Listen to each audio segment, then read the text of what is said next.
Okay, so these are going to be two extremely important hacks that you guys need to know. I'm going to do one with a broker and I'm going to do one with a prop firm challenge. Okay, so this video is going to be extremely helpful.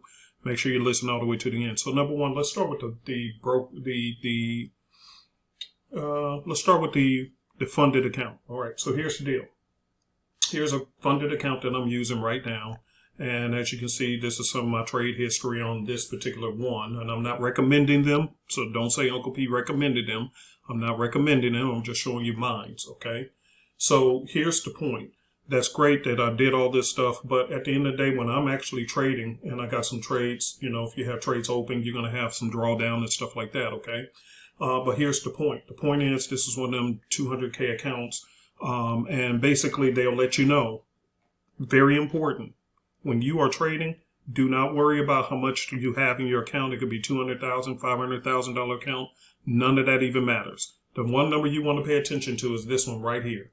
Okay. Every day before you trade, you take a look at this number right here, the daily loss threshold, because that is the number that tells you between whatever balance you had. So for an example, I'm in drawdown on a couple of trades because you're holding them.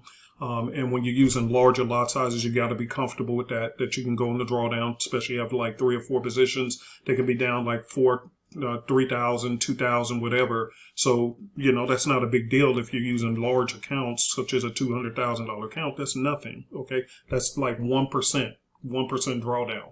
But in the overall scheme, here's what number I have to pay attention to. Is it the $200,000 account? No. The number I have to pay attention to is right here. What is the daily drawdown limit? So as you can see right now, this is basically $60 from 10,000. Okay, so basically not much. It's not that big of a deal.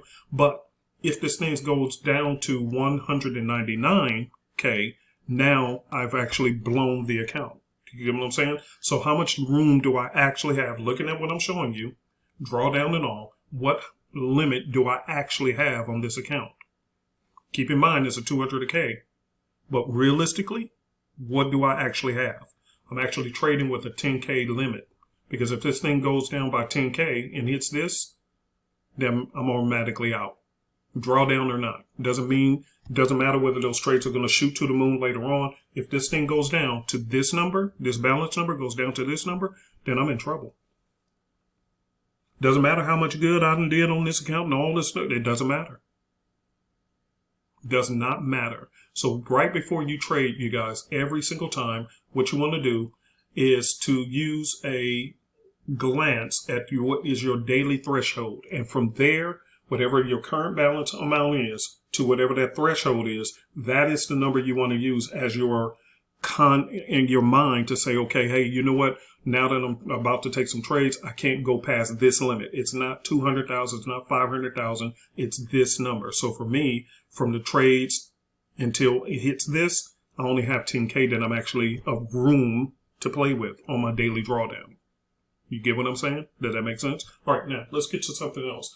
The other thing is a lot of brokers are switching out and exiting out, and they're using different platforms, but there's still hundreds of other brokers that's still using the standard MT4 trading platform.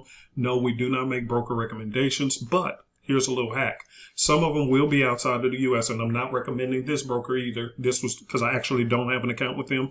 Well, I just did. I just created one just to test my theory on it. But a lot of the brokers outside of the U.S., they are some that's regulated and everything else. So choose your broker carefully.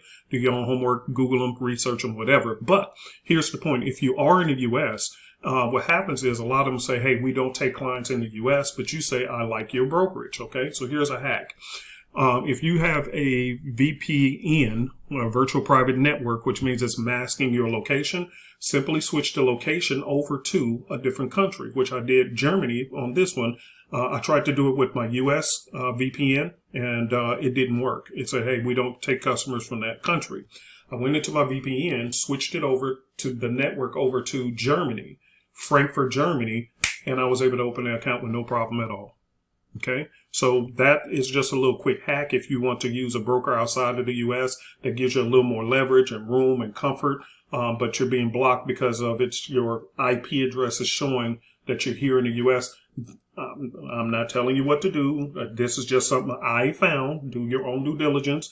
Do your own homework and all that kind of stuff, because I don't want you saying, well, Uncle P, well, I did this, I ain't got nothing to do with that. I'm just showing you what I did, okay? Let me be clear. It was just something that I did just to test the theory out to say, hey, if this broker over here is acting up and I want to switch over to this broker over here that is, very popular, it is regulated, but it's just not in the U.S., how do I gain access? And all I did was switch my VPN from masking my IP address here in the U.S., and I switched it over to another country outside of the U.S., and I just randomly picked Germany, Frankfurt, Germany, and instantly I was able to open an account. Okay, so those are 2 hacks. I hope this is helpful. Leave a comment below. I would love to hear from you guys. Let me know if this was helpful, and I will see you in the next video.